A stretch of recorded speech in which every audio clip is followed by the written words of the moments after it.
Hello, ladies and germs. Welcome back to episode 89 of the Change My Mind podcast, part of the hashtag Dorkshare Gooniverse, along with Geeks Worldwide Radio and Midnight.fm. We are undisputably the People's Podcast, and we are, of course, the podcast formerly known as The Prettiest, and we are the official podcast of fun-sized Kit Kat bars. This week's episode is brought to you by FrankSaysHi.com. Frank Says Hi works to raise money to give scholarships to deserving college-bound students in the Malden, Mass area, holding annual fundraisers to benefit the scholarship fund. I am Wesley Sykes, and through the other side of the ether is the Darcy to my Jane Foster, Mr. Nick Fryer. And this week we welcome one half of the official Wives podcast, the unofficial, fully disputed champion of controversy, and the reason for Rossi's horrible takes on the hashtag Dork podcast, the aforementioned Jason D. Rossi. Oh, boys. I want to say such mean things, but thanks for the plug for Frank Says Hi. So I'll start off with softballs. We'll get nasty as we get along, though. See, that was my whole point. I wanted to butter you up a little bit. Butter you up. Can I say that right? And then, we're buddies. We're buddies. Yeah. That's it. That's what I was trying to do. I think it's cute that you guys decided to wear the same color. You're both wearing tan hats, too. That's... Yeah, well, this is gray. I don't say tan, but the color scheme I appreciate. It's a good look. It's a fall look, because we're here. Yeah, and by the way, fun-sized Kit Kat bars, get the hell out of here with that. If you guys, I know trick-or-treating is like out 2020, but 2021, full-size bars for all the kids. They're going to need it. Full-size I like bars. that. Okay. I really just say that because my wife bought the pumpkin Reese's and Kit Kat bar combo. It's like a 90-piece bag, which is like a killer combo, right? That's like no bad flavors involved in there. And I've been housing them. And the Kit Kat with the wafers, like it's so much light, like it's so light, I can just like chomp them down. It's bad. Oh yeah, it doesn't feel as heavy. Like you have a peanut butter, Reese's peanut butter pumpkin. You feel like you just put down a meal. But you can put down about 20 Reese's. Kit Kats. You barely even know you ate anything. And with the pumpkin ones, it's the ratio. The peanut butter ratio is higher, so like you're saying, a little bit more rich. Very equally delicious, but very rich nonetheless. Speaking of candy pumpkins, are you guys going with? I know you're going to have the question for us, Wes, but are you guys going with candy corn or candy pumpkins if you have to choose? What's candy pumpkins? Oh, like the candy corn version, but they look like pumpkins. Exactly. I'm taking them both and shoving them up my own ass to shit them out because I don't want no part in either of them. I won't eat. I'll intake them up my ass before I intake them through my mouth. Wow, I'm a candy corn guy every once in a while. Not a huge amount. I won't seek them out. I won't buy them, but if they're there, I'll chomp on them a little bit. I'm going with candy corn. I just asked because Lucy asked me that a little while back, and she's going with the pumpkins. But Rossi, I don't even want to say it's a horrible take. That's just a bizarre one. I just don't like them. I think both. I eat? Look at me. I'm eat anything that's around me, but I don't want to deliberately. I would never seek them out. Okay, all right. I understand that. How about a little, opening question here? What is an embarrassing injury, illness, and/or bodily mishap you've endured throughout your life that you can share with us? I mean, I've definitely sharted before, but I don't know about. In public or like what'd you do in those situations? I think I did it as a kid in elementary school for sure. Oh, that doesn't really count then. I'm talking about like adult life. Okay. I don't know. I hurt my elbow, but I don't think that's an embarrassing one. I don't have a good one. Rossi, do you have one? I hurt my elbow. Oh no! Tell us the story. It was when I was pitching, and it ruined my. So we don't really want to hear the story. Okay, yeah. I stubbed my toe the other day, and it hurt like a mother trucker. But no, I've crapped my pants several times. Like legit in the car driving, just lost it. Nowhere to go. I've definitely probably one of my more embarrassing. I have so many poo stories, but I feel like I've shared those a couple times. But for you guys, I'll tell you one I've never shared. I was in high school on a field trip or walk or whatever. I went to a Catholic high school. So like it might have been like a Catholic walk for God. And I was peeing in a graveyard, oddly enough. And as soon as I thought I was done, I kind of zipped up the old khakis. Oh, but no, I'm not. It's not going that far. We're not going something about Mary here. Yeah, I probably wouldn't be alive. I probably would have just killed myself. But I thought I was done, zipped up, a little more gas in the tank. You tip off in the gas station. Oh yeah, right. Oh, yeah. Wearing khakis, so had to improvise, and a couple people knew. That was tough in high school, but then I just poured water on myself and pretended. I like Mentos Day. You ever seen those Mentos commercials where you pop one, you're like, oh, and you pour water all over your crotch, whoops. Like the guy who gets like sits on the park bench, is painted in the suit, so he ends up just giving himself pinstripes. That dude is a magician. Because Yeah, if you ever could accurately roll yourself into pinstripes, my God. But yeah, I tinkled my pants a couple times. So I don't know. I never, this one's not like, nobody knew this happened, but I definitely clipped the tip before when zipping it up. I did that, like, I think twice I've done it before. Mm-hmm. No, once. Because I remember, like, I almost did it a second time, and then I was like, not again. Very uncomfortable.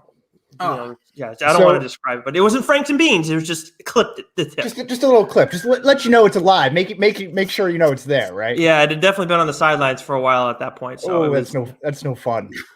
Land you on the 10-day DL. In college, I was in a fraternity in college, so we used to host New Year's parties a lot.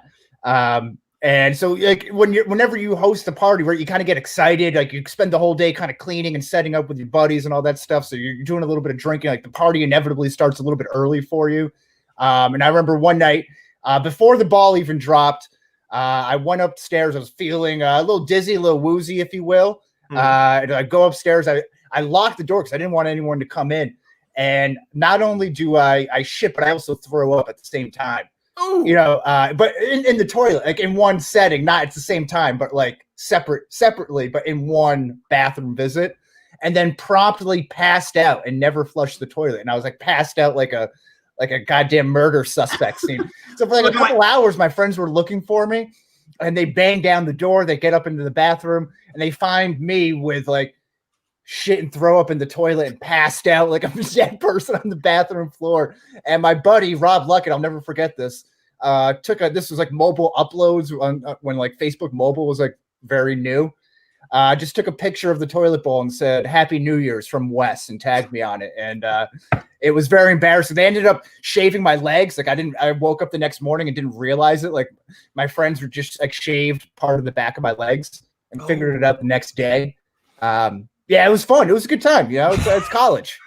Wait a second. So you're there on the bathroom floor looking like the dude from Saw, like passed out. People think you're dead. Yeah. Meanwhile, there's a little S&P all over the in the toilet. You were accurate. I got it all in there. Yeah. Bravo, sir. Yeah, that's points for effort. Something like that, right? Yeah. I'm impressed by that part. And the fact that you passed out and somehow, I don't want to know if you were clean. I don't want to hear any more about this. This is disgusting. Yeah, I'm not sure. I think I was fully cleaned and pulled up. I think that was okay. But yeah, sometimes you get your legs shaved in those situations. Sure. Happens all the time. Yeah, who hasn't, right? Yeah, exactly. But anyway, this week we'll be turning back the clocks to the MCU Rewatch Vault to discuss everyone's favorite movie, Thor the Dark World, 2013 release. But first, Nick, we trend. Yeah, it's been a while since we've gone back to the MCU Rewatch Vault. And of course, it's only fitting that we get some MCU news on Monday, the day we're recording this. Mm-hmm. That it looks like Oscar Isaac is in talks with Disney to take on the role of Moon Knight. And it seems like I didn't see a ton of reaction on Twitter. I saw Keith react on the Dork Podcast account, and he seemed like he was okay with it. I don't know how Davey feels. I know they've both read a little bit of Moon Knight. Of course, I have too. And I'm okay with this casting because, look, we've seen him as Poe, and I know some of the guys in DSG don't like Poe. I actually didn't hate Poe, but he was also Apocalypse in the X-Men movies. You want to chalk it up to was Fox, and that's why he didn't do well in that role, and maybe just Oscar Isaac shouldn't be taking on that type of a role as Apocalypse. I don't know. I think he's a solid actor, but there's a certain component to Mark Spector with this whole multiple personality disorder that's important. That's very important to the Moon Knight character. And I just don't know how he's going to portray that. And that's my biggest concern with this, Wes. Yeah, we'll see. We'll see how it goes. I was Shia LaBeouf for nothing here. That was it for me. So I would have liked that. I'm kind of indifferent on Oscar Isaac. Sure, I'm not crazy about Moon Knight, but if it was a great casting, like that could get me excited. The other, apparently, some like fringe guys who were considered, which I really would have loved to see from like a comical purpose, is Nick Kroll. And the other guy's Reggie Watts. I don't know if you've ever seen the Comedy Bang Bang show, but he's like a human beatbox guy, kind of a comedian. Got crazy hair, crazy beard and everything. I think he was in one of the Pitch Perfect movies too. He was like one of like, I don't know, like the acapella groups. Why do you want to see everything that I love fail? Why? What do you mean? You want to see, like, you don't care about DC stuff, and then now you want to see Mark Spector turn into this like sideshow freak? I think it would have been funny to have Nick Kroll on there. He does a lot of good voices. No, it would have been no. That would not. Rashi, do you care about any of this the Moon Knight stuff? It's not that I don't. It's not. I don't have like strong opinion either way. I heard all about the Shia LaBeouf rumors. I don't know enough about the character, the movie, anything. But I said, "Ooh, I'm in on that dude. We need to get that guy more involved with like very popular movies. I'm sick of these little side projects that you pay $9.99 on your stream service. I want him back in the fold. I'll be honest, Nick Kroll guy. So I would have been intrigued just to see what he would bring to any character. And in general, I just mean, listen, when Paul Rudd was first signed up as Ant-Man, this will be my quick take on it. Everybody, eye rolls, emojis. What are we doing? This guy now is beloved by everyone. And not that he never was hated, but I thought that he brought something into the MCU at that time that kind of, brought humor, kind of like more of like the everyman into the MCU. And I thought if you brought in, let's say a Nick Kroll who's, has a little bit of online buzz and the internet loves him, that could have brought that as well. I guess when you put it that way and you bring up Paul Rudd, it's I could get behind that a little bit. Whoa, hold on. As long as he did like Ref Jeff, like as the split personality, like you start bringing out like all the different characters that he did from Kroll Show and stuff like that would be hilarious. Did I just change your mind? No, kind of. I'd be okay with it. I'd be okay with it. I wouldn't love it. Okay. If I need a guy who brings in too much tuna, then we'll call him Nick Kroll. Other than that, I'm all set. All right, that's Wes. your only Nick Kroll joke. Yes, what piece of shit? I don't watch any of the other Nick Kroll stuff. Oh, I love it. Did you watch Borat 2? Yes. Subsequent movie film. I believe Mac and Goo is going to be discussing that this week on the program. Yes. So that came out, Amazon Prime Video, I believe. And Rossi, I believe you will not see it. Have you not seen the first one? That's right. Just don't care. Not for me. Now, you not like a Sacha Baron Cohen guy, or can you delve on that a little bit more? Sure. I never really found him funny. I watched a little bit of the Ali G show. Didn't hit for me. Like just not my type of humor for whatever that may mean to other people. So there's then when I saw like all the craze about Borat, I actually did see, what was that? Bruno? I saw that crap in theaters. Almost walked out, except it was free and it was an outing for work. Questionable. Okay. But that's a whole story for another podcast. But yeah, I just don't find Sacha Baron Cohen's not someone I'm seeking out. If it's on TV, which I don't think these movies would ever just be on like Comedy Central, let's say, maybe I'd sit down and watch it, but I have no interest in seeking him out. He doesn't make me laugh. I think it's kind of just over the top ridiculous. That just isn't for me. Yeah, I really loved Borat, the first one. I thought it was funny. It probably also hit me at the right time too. I was probably right at that wheelhouse of high school, maybe early college. So it was really geared towards me. This one, much like I said this in the group chat, like Anchorman 2, Dumb and Dumber 2, Super Troopers 2. These are, great comedy sequels or sequels to great comedy movies that came out way past its prime.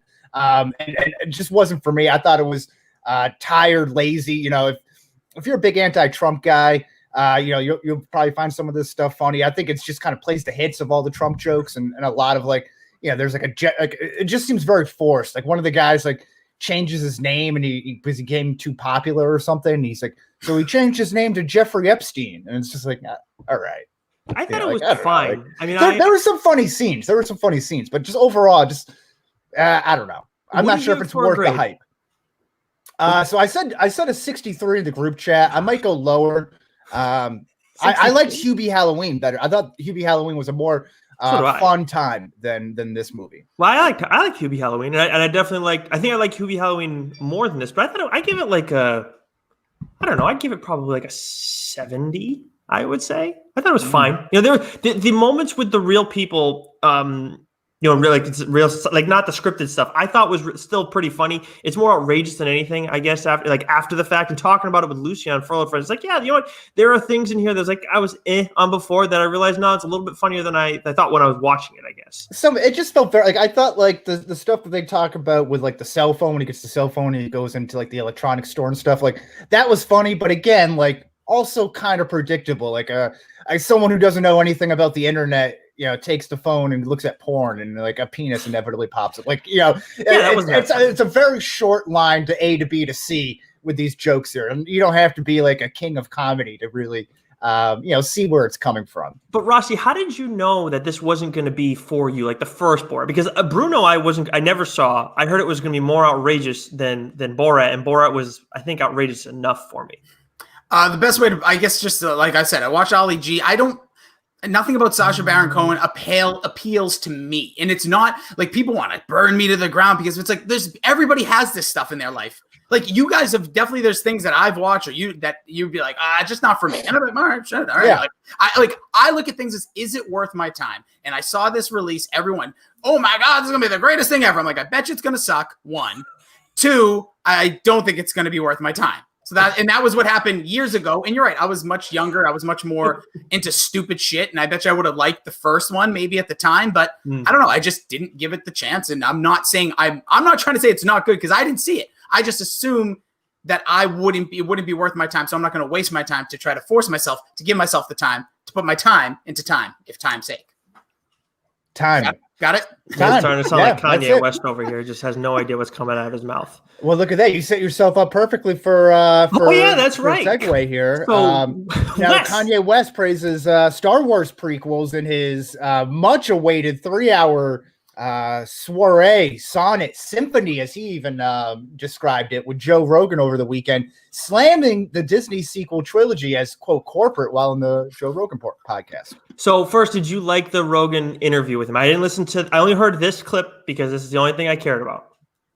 Yeah, I loved it. I thought it was great. I think inevitably when you have Kanye West going, he has these streams of thoughts that are coming that it's tough to kind of navigate and filter through for him. And I'm not sure if the Joe Rogan format is really great for him. At least he had that big of a platform or that long. He talks himself into trouble, oftentimes. But I thought he did that to a lesser. So I thought he was a much more clear-minded and to the point, as much as someone like Kanye could be. Okay. So that's the ultimate caveat at the end of it. Oh right? My God! But I thought he was great.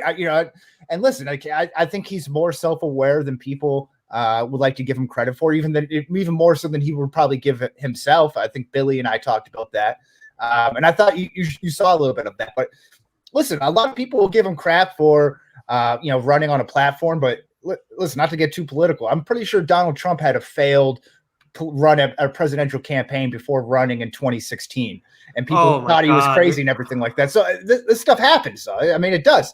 The guy said, in his interview after winning the Vanguard Award at the MTV Music Awards or whatever it was, so many years ago, that he was going to run for president in 2020. And he's doing it to his credit. That was that long ago. Yeah, so he's actually following through on it. And everyone just thought he was just saying it. And at the time, no one really thought he was crazy. He was just like, I'd vote for Kanye West. He's a genius. He's great. And then now it comes up and he's like, he's crazy and stuff like that. Yeah. So he's misunderstood. Yeah, that's what. Rossi, did you listen to the interview at all? I did not. I saw the clips you guys were talking about. We didn't really hit on that in Wes's soliloquy there, but I will say that honestly, this is what I care about the least out of that 3-hour interview. Sure. You guys picked out the 30-second clip of 3 hours that means the least amount to most people. Hey, I'm just a guest. I didn't pick out anything. Well, I don't think most people give a shit about what Kanye say. I know I generally don't. The reason I think you're very wrong. I think he has the #1 podcast in America right now. Kanye does? Yeah. Kanye West has a podcast? Well, yeah, of course, but that's because he is the #1 downloaded episode of podcasts right now. This one hasn't been released yet. Let's all remember that. That's true. That's a good point. But I'm just saying, so people are listening. Kanye West has a podcast. No, you idiot. The Joe Rogan podcast that he was on is the #1 podcast on iTunes. Assuming that means that he actually has a podcast, not that he's appeared on a podcast and it's the #1 episode. We're talking about this right now. Oh, God, you said he has a podcast, Wes. Wes, you have a podcast. You have 2 podcasts, okay? It's his episode. You're going to harp on me for a misspeak when we're having a live conversation. Yes, I asked you if he has a podcast. That's what... Anyways, the point is that I wanted to ask you how you feel about your hero, Wes, apologist for him over here. How do you feel about the fact that he likes the prequels more than anything? Because I know you hate the prequels, Star Wars. Yeah, I mean, again, I'm not a huge Star Wars guy, so that's fine. Rossi, where do you stand on the prequels? Again, not a huge Star Wars guy, but I would state that I'm sorry. I talk about Thor. All right, talk about Thor. And then you're talking about Star Wars. You're talking about Borat. You're talking about all this shit I don't watch, all right? Want to talk about wrestling? I watch a lot of that. No, I would just say that I got what Kanye was saying, and I don't really understand why he had his platform. Like, obviously, it was 3 hours. This is a clip just about, and I get what we're doing here, feed into the audience. But like, of course, like, no crap. The prequels were like a what did he say? A corporate move. Like, what the hell? What are we talking about here? Like, they're not like these like indies. These are major movies. Of course, they're corporate. Everything that's been released is corporate. Everything Star Wars. I'd say the last 3 were more corporate than the prequels. Well, that's what he was saying. He's saying the last 3 are prequels. He loves the first ones. He thinks the first ones are great. He thinks George Lucas did an awesome job with the first ones. But are we talking about 4 through 6? No. The prequels as in 1, 2, and 3. That's what he's not. No, 4 through 6. We're not touched on, at least in this quote. Yeah, but I'm saying, don't you think that like 7, 8, 9 was more corporate than 1, 2, 3? That's what he's saying. Okay, I agree with that. I agree with the guy, and he's going to get my vote on November 3rd. There it is. Talks politics. Moving on. Did you? Okay. Again, like, I don't even know if you guys would care about this. I do. DC Titans released the look for Red Hood in season 3. Rossi, have you watched this show at all, or are you going to watch it now that's on HBO Max? I'm definitely going to watch everything that comes on that I already have streaming accessibility thanks to my tag team partner in the podcast, Vera Billy D. He is my streaming provider. I don't do drugs. I don't do anything, but I take other people's stream. But yeah, I absolutely interested in this. And the only reason I know anything about Red Hood is because I worked for 2 years with Rich Keefe, and this guy literally every day would find a way to involve him in a conversation, tell me how cool he is and how great he is and how you need to see him and he needs to be in movies, he needs this. So now I'm like, okay, let's see if that all pays off. He was absolutely right, and he's an awesome character. And Jason Todd in the show so far has been a pain in the ass, as he should be when he's Robin. So I'm curious how he's going to do now that he's taken on a different kind of persona. Because Jason Todd as Red Hood is outstanding, but as Robin, the worst. Wes, are you going to watch this now? It's on HBO Max? No. Of course you're not. You're such a freaking dick. All right. All right. Why would I? A little extreme. Why would you not? Exactly. It's the stuff we like. It's stuff we watch. No, it's stuff that you like. I don't care about the DC TV shows. See right there. That's like me with Borat. See, now we got something. Now, see, like, he doesn't care. Like, some people just don't care about things. It's superhero stuff, which is generally what we talk about. No, Wes? Am I wrong? Yeah, you can't watch everything. I think that's a popular phrase in here. Why don't you just talk about your crappy comic book minute, Nick? Let's move on here. Oh, hey, just speaking of that, we finally got our new designs, or at least we got a first look at our new designs for TeePublic. So we're going to settle on if we like them, if we want to go forward with them. So we're letting you guys know about those soon, so you get them for the holiday season. But at this point, we have Changed My Mind merch on TeePublic. There is Mac and Goo stuff. There's Dork Shared Gooniverse stuff, and there's Dork stuff. Is there PCP stuff on the way, Rossi?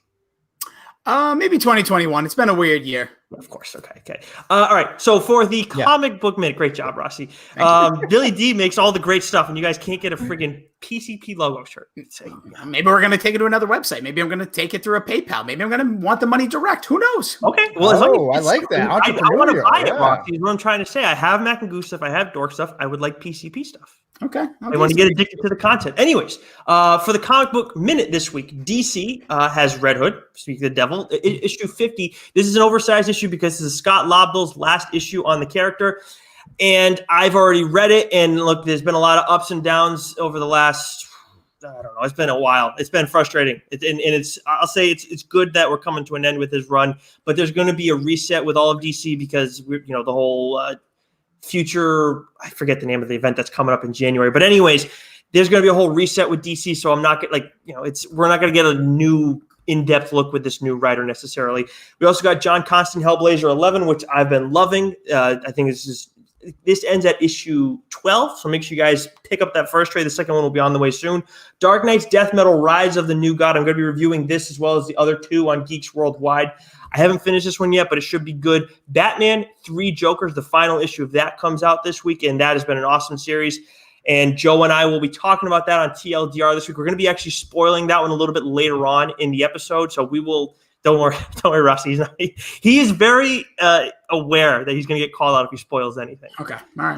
He's been in the back of his mind a lot. Also, Undiscovered Country, really have enjoyed that. IDW, I don't usually talk about them a lot on here. They're the TMNT publication, among some other things. But they have The Last Ronin, which I don't know. We have found out that Goo can kind of read West, so I don't know if he's given this a shot or not, but this is a highly anticipated event. I think it's a 3-issue event, so I'm excited about that. And then we got Power Rangers Dragon New Dawn final issue of that as well. Been enjoying all that. So a lot going on this week. Of course, TLDR we'll talk about more on Thursday at 7. Rossi, you don't read comics anymore, right? I used to as a kid. It was the way I learned to read. Is it? Anymore. Yeah. I love that. Okay. All right. So you got nothing new to add. Okay. Are we talking about like Flash from like 1956? I could talk a little bit about that. But okay, seriously, who was your favorite character to read? Flash, Green Lantern, Hulk. Those are the ones I would like go to the store with my dad and be like, those are the characters I wanted to see. Like, should have had him on for the Hulk episode, but instead, Wes, we have him on to talk Thor the Dark World, which I think now is the time to talk about it. Yeah, I think that's a good place to start. So, like we said, this is coming up after what's our first one since Iron Man 3, which we did with Shime. I want to say that was like back in August or maybe even earlier than that in July. But yeah, so Thor the Dark World 2013 release. When the Dark Elves attempt to plunge the universe into darkness, Thor must embark on a perilous and personal journey that will reunite him with Dr. Jane Foster.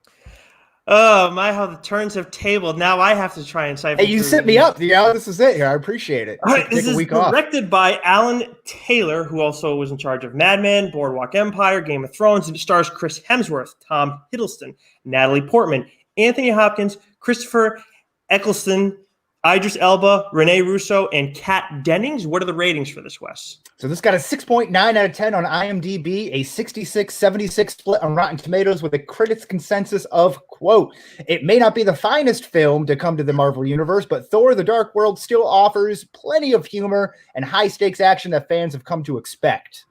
And this hauled in $644 million at the box office, good for 16th worldwide behind Doctor Strange and ahead of Ant-Man and the Wasp.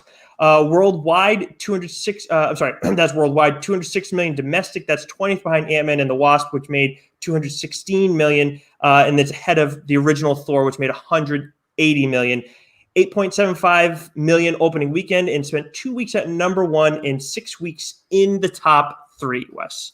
That's 85.7 million, not 8.57 million. Oh, well, first week, yes. Decimal point makes a big difference there. Well, when we changed it up on the fly, it's, I know. No, I get you. I can't read. It's exposed. I'm exposed now. I can't read. That's a good theme here so far today. So let's start with our guest of the afternoon, the tweet length review and overall score of your film.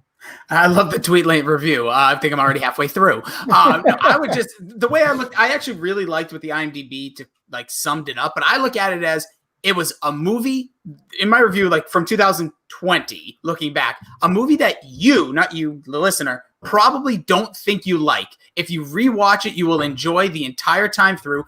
Good action, funny, made me laugh, didn't regret it at the end. And I gave it an overall, and I'm a really tough scorer, a 67 out of 100. That also for PCP, the few maybe that are crossing over here, that is a 6.5 out of 11, in my opinion. So what size hoop earring would that be then on the PCP scale?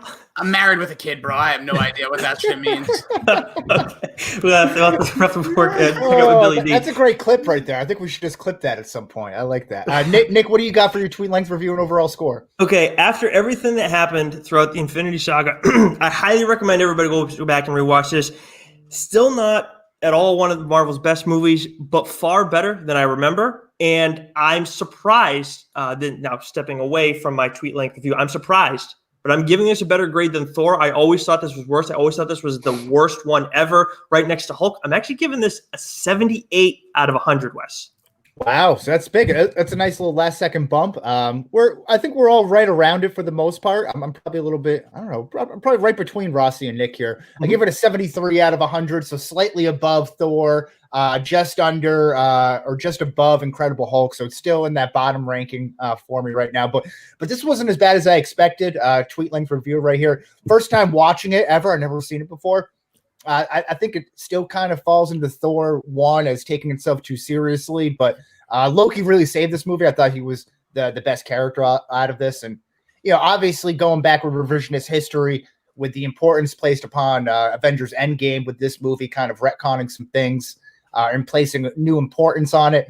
You look back at it, it was kind of nice to go back and see it having already seen Avengers Endgame and kind of knowing a little bit that this has a little bit more of a consequence at this point. That makes a huge difference for me, I think, in all. It's like, what does it all mean? This stuff legitimately matters. So, yeah, I mean, is there some extra stuff that you go through maybe, but The ether at the end of it all is very important. And look, we'll get into it. Do we want to roll through all the grades that we have so far, Wes, and all of this, or? I think we could probably release that on Twitter at some point. Okay. That's just a lot of numbers. I don't want to turn into Mike Francesa here. Fair enough. All right. So and Fryer, you'll probably mess up a decimal point. You'll be giving grades off the wrong places. Yeah, don't confuse the people. That's a good point. Rossi, you're lucky you're the guest. Otherwise, I would be a lot meaner right now. All right. So it's time to get into the awards, right, Russ? Yeah. Yes. Wes is Res. Yes. So both of us. You're going to make fun of me for okay. All right. Russ is really empowering you right now. I really shouldn't, because all throughout my life I had a really in my early childhood I had a tough speech impediment where like R's, L's, Y's were all W's. So it was like Wewo Quayon. Yeah, so I should be the last person. Yes, and you've never ever bust anything at all in here. I've never ever let it slide. This is how I don't remember this. If you're hosting or a part of a podcast like Kanye West, I know he doesn't have his own now. I've got that clear. You need to make mistakes. If not, you're not human. If that's what podcasting is for, it's for making mistakes, saying dumb things. Like that's the point. So you're both doing a good job. Just want to let you know. I love that. Thank you. That's like this is like going back to March when I said my opening take of I think COVID's not going to be that big of a deal and it's going to be out of here in no time. That was like this is like March 20th. Open it up for Easter. We'll all be over each other's houses. Yeah, we'll be good. I'm not worried about it. I keep forgetting about famous last words. Okay, categories. The On Your Left award for the most rewatchable scene. Okay, first one here. Nick, I think you wrote this down. Loki is Captain America. I took that one, baby. That is all. That's you. Okay, delve a little further. I love that scene. That scene, when I saw it in theaters, cracked me up. It is Captain America in his old school uniform that he wore in the Avengers, the Avengers. But I just love the scene because I think Loki, he's obviously going to be a big part. I bet you all of us will talk about him. His character, his arc in this movie alone made this movie awesome. And I think specifically this scene showed the humor, showed his like trick, shows that he's like a little prankster a little bit. And I just love that Chris Evans was willing to do this, especially, Marvel at this point. Iron Man 3 had been released, I think filmed along like right after the Avengers. This one, they're like, oh, so we got to get these characters together more often. It's like, well, we already have this movie. How can we squeeze somebody else into it before any post-credit or anything? They're like, let's get Chris Evans. How do you call the movie awesome and then give it a 67? Because I don't like giving good grades. I'll be honest. You have to like blow me the F away. It needs to be a movie I watch every day for it to be like really good. I think the movie is fun. I think it's watchable, but I don't think it's a good movie. I'm not saying like to people like, out of all the movies you guys have graded so far, and I looked in those, like, yeah, I'm not really recommending this one over, except for Incredible Hulk, obviously. And I would say Iron Man 3 and potentially Iron Man 2. That I would put it like right above those so far. Okay, but I love those movies. What's a good grade? A C is a good grade in your mind? Oh yeah, I was a straight C student, baby, and look at me now. Okay, all right, understood. No, an A plus is a great grade. A B is good. C is like okay, like if it's on, like if this is on FX tomorrow, you could spend 20 minutes, but you're not going to watch the whole thing. It's fine. I mean, that's a fine grade. I wouldn't say it's a good grade. B minus is a good grade and above. Whatever. I gave it a 67. I'm standing by that. Okay. Anyways, Wes, do you have any nominees for the Audio Award? I think that Captain America one is really good. I like that one a lot. I think I have another little note about that a little further down in the categories here. But I really like the elves when they're raiding Asgard, when they come off. They have like that like elvish kind of like purge mask on, which I think is really kind of cool and creepy. And then you have that really red aesthetic kind of going on. I'm a fan of that, but the imploding bombs is what gets me. I really love those things when they're just throwing those and like sending people into other like dimensions and stuff. Like I want my hands on those. They seem really self-containable. They don't really like cause a lot of damage. Like they're not blowing stuff up. They're just kind of taking you away, right? So I kind of like that. And maybe I'm forgetting this, but do they like implode Malachite's like limbs at a certain point, right? They like Thor take away his that. arms and his but legs. Not with the like bombs. one at a time. No, it's with that little machine they got. Yeah. Okay, but that's like I think it's kind of the same technology, like same idea, right? So, along those lines. I thought that was a good scene too. But the number for me, the top one has to go to the beginning where we see Thor when he gets in on the battle at Vanaheim, I believe is how you pronounce it. I like He takes on this big rock giant, which kind of reminds us of another character that we see later on in the MCU that we'll talk about more in the awards. And to me, like I know that's one of the scenes that you see in the trailers when this movie first came out, but I still love that scene. It didn't matter. So I would go with that, but for the sake of voting on this, Wes, I think I'm going to go with your nominee, the Elves, and their raid on Asgard. I like that. I think the Vanaheim Vangels would be very disappointed in you not sticking with them there, but I think that works. Okay. Anyways, I just wanted to work that in there. That's all I had. So the Quantum Realm Award for unanswerable questions. Rossi, do you have any nominees? I do. Oh yeah. Why wasn't Jane killed? Like the whole entire, these elves are after, everybody wants to get to Asgard's after. She just is like skimming by, and like she's literally not even protected at one point. It's just Rigga and her, and she's just like, yeah, just go over there and take a little like nap, and we're gonna go back to that scene in about, I don't know, 15 years. But yeah, like go over there, don't worry about it, and not even a scratch on this girl throughout the entire film. Not even a scratch. The lack of scratches is actually a good point. It's a great point. Because she has the ether. That thing's protecting her the entire time. But then they get it out of her at one point, and they're still like, then she's playing with the little widget machine. She's like, go gadget, get this guy's arm off and stuff. And they're literally not even a scratch. Kat Denning is in more danger half of the movie than she is. It's true. That's fair. That after they take the ether out, that's an issue. But before that, it totally makes sense because we see it's protecting her the entire time. So I guess it's a fair unanswerable question. Wes, do you have any? Well, this is kind of hitting on something that you brought up in the on your left award here. Do we get a Korg sighting in the first 10 minutes here with the rock giant Thor that instantly kills? Some say it's Korg. Others say it's an unnamed Cronin, which is the species of Korg, apparently. This has got to be. Others say it's Korg's dad because his mom is dating a boyfriend whom he hates. So, it comes in. Maybe that's like a divorcee type of thing. So there's a lot of rumors swirling around there. Well, honestly, I'd forgotten that this was a character, and that definitely helped the rewatchability on this too. Is in the beginning, I already liked the scene, and then it's like, oh my god, this guy looks just like Korg. He looks like he's totally his species and everything. It looks like an off-brand Korg, and it wasn't really fully defined. It was soft features. Yeah, it's like, hey, mom, I want to buy Korg. We have Korg at home. This is it. Yeah, expectations versus reality. Yeah. Right? It's like the melted Spider-Man, SpongeBob. How it looked online, how it looked when it gets shipped to me. Yeah, no, that's a fair point. But I thought about putting this into the what does it all mean? Because when Thor runs into him, does he think back like, oh, I might have killed one of his relatives along the way? So I think that's so many guys. Yeah, Thor's slaying everybody. He doesn't think twice. Yeah, maybe he doesn't. Yeah, that's a good point. That is a good point. But I think that's a great unanswerable question, and that's going to get my vote. But Wes, you have another one, which I think is a very answerable question. So this is more like the idea of this. So would you rather Jane Foster or Lady Sif? And I'm not talking about Jamie Alexander or Natalie Portman. Would you rather? But the idea of having a smart woman, who like a scientist type, or like a more like athletic, brooding type who might be more like you. So it's like someone like Thor and Lady Sif are like kind of the same person. But the opposites attract in Jane Foster and Thor, right? So it's like, that's the question. Look, there are definitely some pros to Jane Foster. I'm taking Lady Sif. No question asked. She's my heartthrob of the MCU, 1,000%. Always Lady Sif. You're not saying Natalie Portman, and Jane Foster's a little. No, I gotta go with Jane Foster either way. Come on, the looks alone. She's got it going on. She's got a snarky attitude. She doesn't give two craps. She's got an ether in her, and like Odin's spotting off, and she just gets up. She's like, "What's he saying? Oh, you told your father about me?" This movie does kind of suck in moments now that I think about it, but like she just doesn't care. She's in it. She's like, you bring her to dinner, like you bring her to Thanksgiving for the first time, and she's like messing with your drunk uncle. Like she doesn't give two craps. I like her. She's sassy. Yeah, I think she can hang. I'm more likely to go with like the scientist type than like the really like athletic type, because I feel like Lady Sif would just overpower me, and I would be very intimidated by that. And I'm not sure if that would work out for psyches. I think you would develop a lot of things that kind of pop up there. Maybe fights that maybe weren't there before start popping up.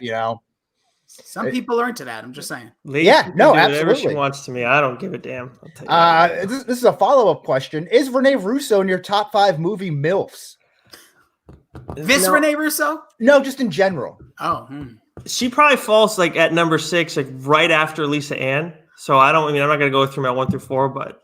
Wait, that's such a lame. That's like a movie.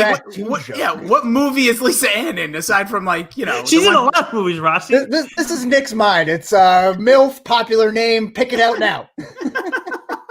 I don't know what you're talking about. I picked a legitimate MILF candidate. Sorry. Well, you certainly did. I'm not sure if it's a movie MILF. She's definitely in movies. She's definitely in films. Yeah, she's right. And with the title MILF in it. Maybe clips. I don't know how many full-length featured films we're out there watching these days. But I would say Renee Russo's high up there. Just it goes back to her scenes with Tin Cup. Yes. And I believe the Thomas Crown affair with Pierce Brosnan. I believe she hangs dong in there a couple of both movies. Yeah, I'd probably put her outside my top 5. This is something now I'm cooking up an idea for its own podcast. Now I'm gonna have to do a top 11 MILFs. Maybe have the boys here on with us. But off the top of my head, I'm gonna say no, because almost one of my favorites who I would put in the same ish category is Sigourney Weaver and Heartbreakers. Like Sigourney Weaver's just like similar kind of age group. Bull Durham, Oh man, yeah. That one that's a moneymaker. Yeah, there's a lot going. That's a tough one to answer. I'm gonna say no in top 5. Today, I'll get back to you in the future. And do some research. Come back. Circle back. Yeah. I think it definitely sounds like a PCP episode, and definitely one that Billy could make some points on for sure. That brings us to Nick, would you? I'm going to give you an opportunity to redeem yourself and give him maybe an actual actress in Hollywood. I don't think I would. I tried to look again. So it has to be a female playing a mom role, right? Just an older woman. That's. Oh geez, no, because I saw like Elizabeth Banks pop up, and then I was like, well, Kate Beckinsale is probably in that category now, but I don't know if she's actually a mom. I don't know if she's ever played a mom before. I'm of no help for this. Yeah, I just chose movie MILF because it's alliteration. I wasn't meaning specifically moms. Just like older women. It just sounds better. Just say a woman. Just say anybody. You don't overthink it. You say Elizabeth Banks. Okay, cool. Moving on. There you go. All right, Elizabeth Banks. Anyways, that brings us to the America's Ass Award for what age is the best. Rossi, what are your nominees? I put Loki and Thor working together. Oh, no. That wasn't me. I'm sorry. It was the Loki face turn.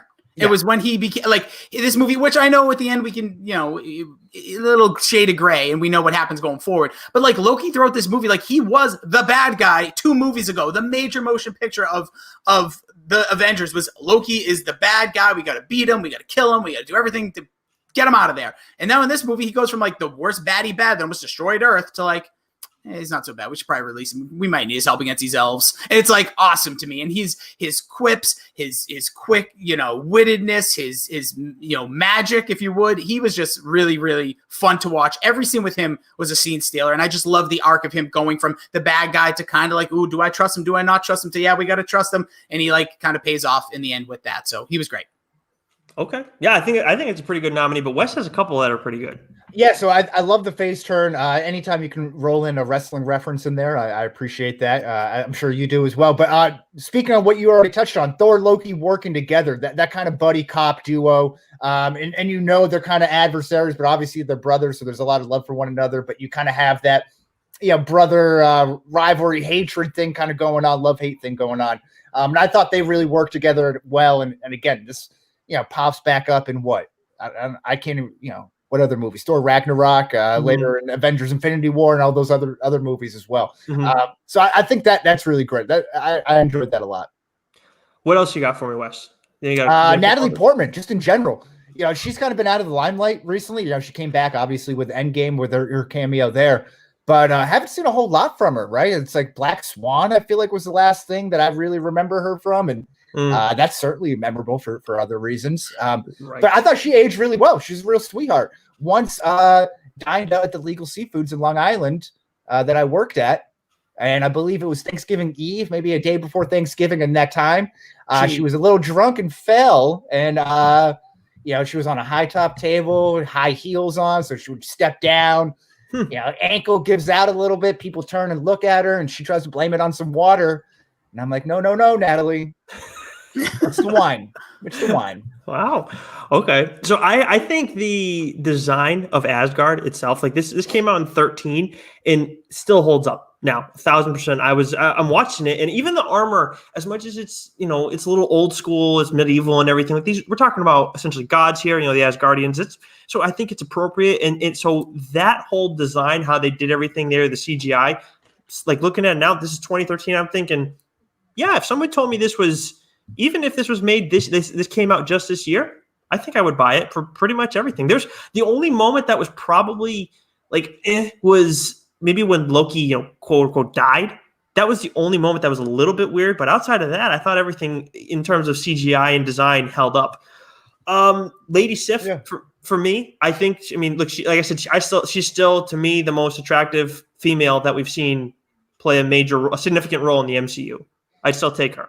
I thought she was Stevie from Schitt's Creek. I don't know if you guys watched that show at all, but I've been watching that a lot recently. I thought there was a lot of similarities. There isn't. That's all. I know Keith takes Gamora. Why am I drawing a blank? The Wasp. What the hell's her real name? Janet Van Dyne. Yeah, Evangeline Lilly. Lilly. Yes, yeah. She's right up there for me too. Where are you guys going in this? I know you're both married men, but I can't be attracted to women. I'm trying to be polite and give you an out, Ross, in case your wife wears the pants in the relationship, which I'm sure she does. Anyways. Wow. Scarlett Johansson. Okay, thank you. I go Evangeline Lilly without a doubt. I'm almost pissed you mentioned her before, but as soon as you were saying like who you would go with Lady Civ, I'm like, oh no, Evangeline Lilly. Yep. Okay. Give me the whole thing. Frigga's funeral, kind of going back to the design of everything. That was so impressively done. And then I would say, actually, I put the last thing in the wrong category. That's supposed to be in what age the worst, so I'll save that for later. Where are you guys voting on this? So I really like the Thor Loki working together. That was me, but I'm going to go with Frigga's funeral because I thought that was great. It's obvious ties to Game of Thrones, which Aaron Taylor was a director of multiple episodes from. You can see a lot of similarities throughout the course of the movie to Game of Thrones, but this is obviously like a direct connection to that. Yeah, I'm going to go with that just because it's in line with the design of everything and the CGI and whatnot. Rossi, where would your vote go to? I was going to say like the design of space, kind of the way you described it, Nick, should I say? Like it really was like, that was a good point. I didn't even think of it watching it. Like I was kind of just watching the movie and kind of felt like I was watching every other Marvel movie. A little darker, obviously. Yeah. Right. Not just because just the toning of the CGI a little dark in moments. But other than that, I thought, it really did. It could have been in 2018 for all I knew. Right. Yeah. It's crazy just watching. It's like, I had to think back, what year is this? I would have thought 15 or 16, but I knew it wasn't that young or new, I guess, whatever. Anyways, that brings us to what, Wes? The Mirror Match Villain Award for What Age the Worst? First nominee, and probably the leader in the clubhouse, Darcy/Kat Dennings. Do you guys have a hard stance on her? Because she kind of kills it for me in the 40-Year-Old Virgin. I think that's probably more of the role or the character than her. I don't really want to blame her too much for it, but it's just very whiny preteen, teenager type of thing. And here it just kind of comes off as annoying. I don't know if it's her voice that bothers me. I don't know. It's something bugs me. She's definitely not the pick for me, but I mean, I could do without the character for sure. I actually really like the character idea. I like that she got an intern in this movie. I thought they gave her a little story arc, a little love as well. But the problem is, and I don't know exactly, Two Broke Girls had to be out at this point. I'm not looking it up. But if you ever watch that show, which not a horrible watch, but all it is like Cards Against Humanity humor. It's like, all right, how do we put these? It's almost like when people joke about Family Guy. Here's 2 words. Yeah, these 2 words, make it funny. Put a girl with big boobs, sexual innuendos. So I feel like all she did was deliver like lines. Like if me or any of us were in a movie right now, just here's a sentence, deliver it. What is that? Oh no. Right. What? She just did it all in one shot. Like it was like I feel like there was no motivation in her performance whatsoever. Yeah. So the character I was fine with. Her performance was just like, okay, get your paycheck and boot it. See, I don't think I wanted less of Darcy in this movie. I think the editors were doing their best to help you there, Wes. Yeah. Mac's a big Kat Dennings fan, right? Am I correct? Yeah, if I know enough about Mac, he looks like she's his type. Yeah. Okay. All right. Rossi, do you have any nominees? Yeah, the subtitles. I didn't like reading during this movie. I'll be honest. I call me whatever you like. I didn't care for it. I've seen a bunch of movies since, and I didn't have to read a bunch in the middle of the movie. We're talking, then all of a sudden it's subtitles. I don't need another language. Wasn't into it. They did so much better with the Skrulls and all the other stuff later in the MCU. Didn't need subtitles for them. It actually aggravated me. It brought emotion of like, oh, I'm just chilling like this on a Sunday. No, I have to do this podcast after some football games. I just want to watch a nice little MCU. Give me some action. and then I have to read. There was like at least 6 minutes worth of reading in here. Oh yeah, it was awful too. I first had I thought I had the closed captioning on for some reason. Like I was thrown off by it. I'm like, looking at the settings on my phone. Yeah. I'm like, what's going on here? And then all of a sudden, it's like in Logan, like where Laura can talk the entire time. You can speak English the entire friggin' time. What are we doing? Like, and then later, they're fighting with Thor. They're just having a conversation. Then using the little elf language. Screw that. Yeah, not a fan. Although I do appreciate the elf language, I just don't want to know about it. That's kind of my thought. I'm not a big Malekith fan. Probably one of the worst villains in the MCU. What aged the worst? Obviously, doesn't really have a whole lot of consequence even after the enhancement of this movie. But he's got to be the worst. I see you scratching your beard, Rossi. Is someone else comes to mind? Am I missing? This is another great topic, like top 11 worst MCU villains. I always think, I never remember his name. I just didn't like Iron Man 2. I thought Iron Man 2 was trash. Whiplash. Yeah, Whiplash was bad. Yeah. Didn't like him, didn't care for his character, didn't care for him tying in. Yeah, just nah. Nah. Yeah, I like this guy a little bit more. I think part of what did make Malekith such a disservice was the third act of this movie, because I thought the first was good. I thought the second was even better. You got the whole attack on Asgard and everything, and Jane's up there and whatnot.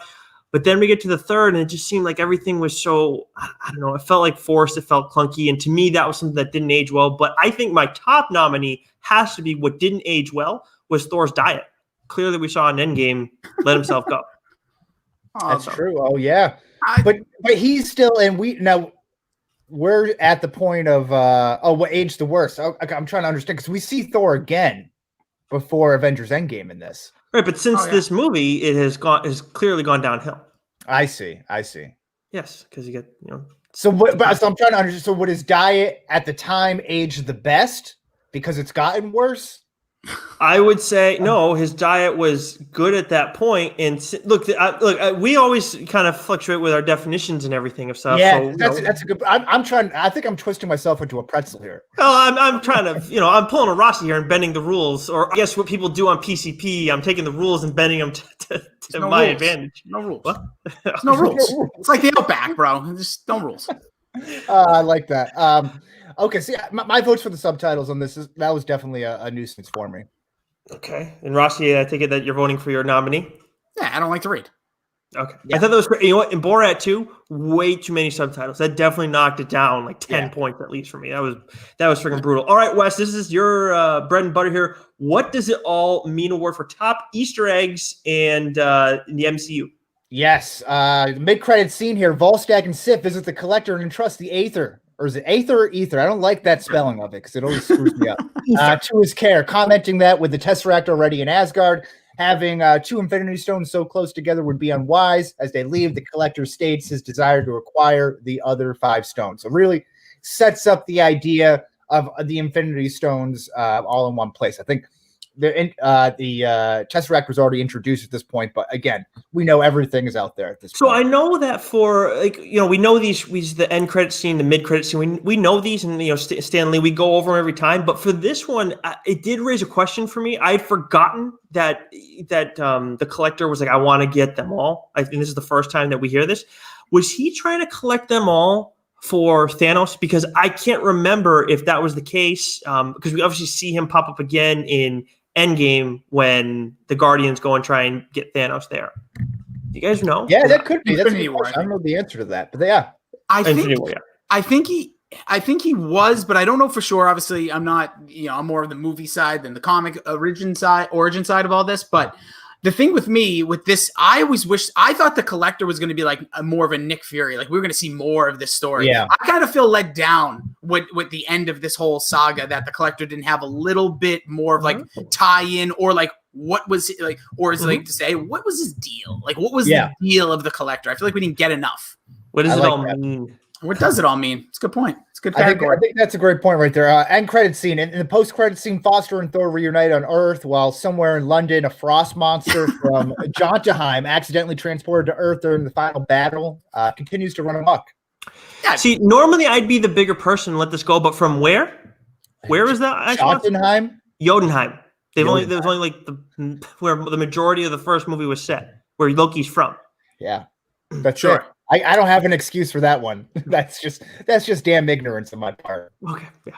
No, because you had to read it. That's why, because they didn't say it enough. I didn't hear it. Yeah. For me. Sorry. Okay, Stan Lee cameo. He asked for his shoe back in the insane asylum when Selvig is explaining the 9 realms of the convergence. Kind of cool. Yeah, I mean, and again, we found out later that he's one of the Watchers, so he's just trying to figure it out. And there is actually another thing that you found out about Selvig in this, West, which is a great find. And I went back to check it after rewatching this because I didn't see it in the rewatch. Yeah, you can clearly see on Selvig's chalkboard when he's in the insane asylum that the 616 universe is written and underlined. Friggin' unbelievable. Never noticed it before. And it's like they've been like, obviously, and the Marvel people are always playing chess when we're trying to play checkers here. And holy shit, they've been thinking about the multiverse since at least Thor the Dark World. Again, adding value to this movie. It's great stuff. I love it. How about when Thor goes to Loki's prison to ask for help? We see some creatures in the background, kind of fuzzy, kind of blurry. You don't really see them in full focus, who were brought into captivity at the same time around as Algrim, Curse. These creatures are known as the Marauders, and in the comic books, the Marauders are actually a group of mutant assassins who are employed by the X-Men villain, Mr. Sinister. But of course, they didn't have the rights. Fox had the rights, so they couldn't like outright show them or develop it or anything. So it was one of those like retroactive, like, hey, this is cool. We'll throw you a bone. This is the Marauders. It's an interesting find on your part. I know that we saw the Marauders a lot in the X-Men the animated series show, and they were vital throughout all of that too. But this one is a strange one. It sounds forced on the part of whoever made this discovery. I know it wasn't you, but yes, yeah, no, I don't actually discover any of these. I discover people who discover things on the internet and then plagiarize from them. So counts. It's like it's like cool. It's good, right? It works for me. It's like what? It's like what? Final scenes in London. The 9 realms begin to converge, and the audience get a glimpse through a number of circular portals into several of them. One of which appears to be Muspelheim. I don't know this one. I don't know. The realm of fire. Inside this fire realm, amidst the backdrop of solid flames, there is a distinctive shape moving around. That shape would appear to be Surtur, the fire demon who attempts to bring upon Ragnarok. It actually does in Thor Ragnarok. That's true. That's a good pull. This was an interesting one because they hadn't fully decided, of course, on like Thor 3 and where they were going with storylines and stuff. So I think this was like strongly considered as one of the options before officially deciding like, all right. So I think they probably threw in a couple of Easter eggs that would have covered their bases depending on which direction they went in. Okay. And this was probably one of them. Yeah, I agree. I remember reading one story before Ragnarok, before that big trailer came out and it like took over the world. Was that like when Back to Earth was going to be like Thor was going to just be on Earth? I remember there was one story about that with him and Jane, and you mentioned the monster. I'm not even going to try to remember the name or where he came from. From Jotunheim. Who? But yeah, so they I remember that was being one strong story. And then obviously we know what kind of happened with Natalie Portman being like, I hate the MCU, I hate people that don't love women, or all this other crazy stuff that went down. So I think, it ended up being a good call, but this is a good little, they just threw, like you said, they just threw enough little things in there. If they wanted to go this direction, they want to go that direction. Right. Smart overall, vision is, I think Kevin Feige did all this. At this point. Oh yeah. Okay, so now I usually Wes is the one that comes up with the Easter eggs and does all the internet sleuthing and everything, which we'll get to that in a second. But I am proud of myself for coming up with this one. This is after we did the multiverse madness episode, which Wes and I had our own definitions of it, but this is kind of along the lines of where I was going with everything. And it's we get Zachary Levi as one of the Warriors 3. Fandral, I believe is how you say his name. And in this movie, this is his first time we've seen Levi portray this character. Before, it was Josh Dallas, who I have never seen that guy in anything else. But my question to you guys is this like Shazam witchcraft, and somehow this is actually the DC Marvel crossover we've always been waiting for, and actually Zachary Levi is playing Shazam, who is impersonating Fandral? Doesn't he die? In the third one. Yeah, so isn't that the answer? No. I mean, it could be more witchcraft where it's not really him. Or Shazam could have taken place beforehand, so there's that. Exactly. Maybe he had to fake his own death to get back into the DC world and be Shazam. He's like, I got to get out of here, man. I got a date later. That's very possible too. So I mean, reservations. Or maybe he didn't die. That's when he got called upon for the powers from the kid. When that whole there's a lot of intrigue here. I'm gonna still stick with no. I like the idea though. I like the creativity. I love Zachary Levy, as I like to call him. Everything he does is magic. So I dig the idea. If we can get more of him, I'd like to see them actually pull off having him somehow still be in the DCU and be in the MCU. There needs to be that one actor, forget about character, that does both. They need to figure it out, and it needs to be him because I think he's most likable to do both. I like that. Okay, he could be a good one here. Having said that, as much as I really like the nominee that I have, I think the best one has to be the 616 on what's his face? His name's Selvig's chalkboard. Yeah, okay. I think that works for me. The best one, no question. All right, so now time for the Shield Internet Sleuth Award. Wes. Yeah, so Kenneth Branagh withdrew his name from directing 3 months after the development began in April 2011.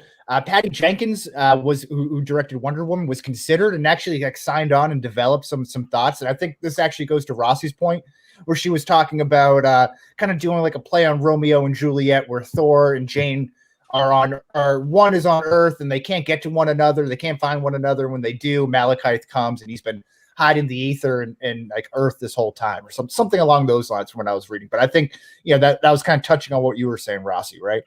Yep. That was the story that she didn't get the role. And so she was kind of frustrated throughout the production of this movie. And then once it was wrapped up, she got her big fat check. And then they said, here comes a bunch of more fat checks coming down the line because you're a part of this whole thing. She was like, deuces, I'm out.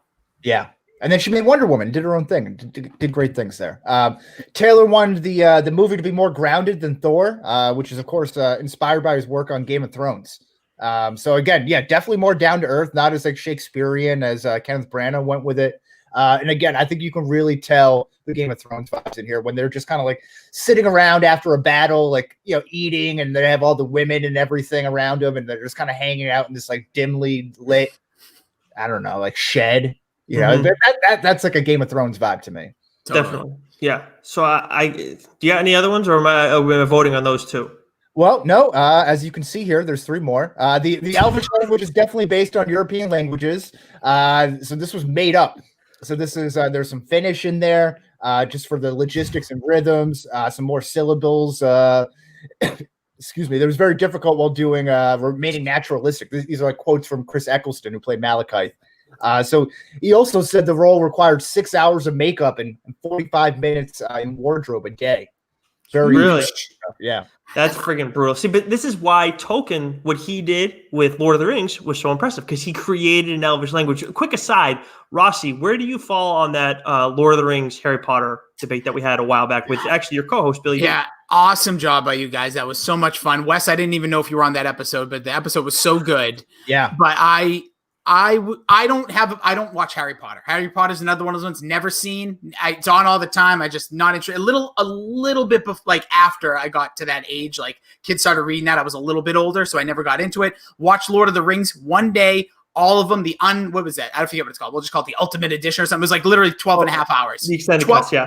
12 and a half hours, and I was like, what the bleep did I just see? Awesome movie. Don't get me wrong. I like watching then again. So I would have to go with Lord of the Rings, but only by default because I've never seen any Harry Potter movie.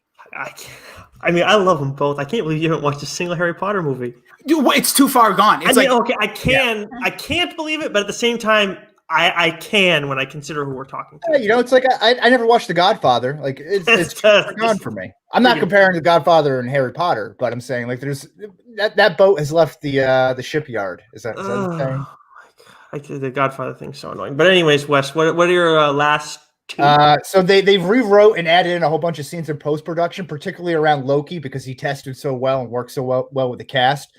Some scenes were rewritten by Joss Whedon.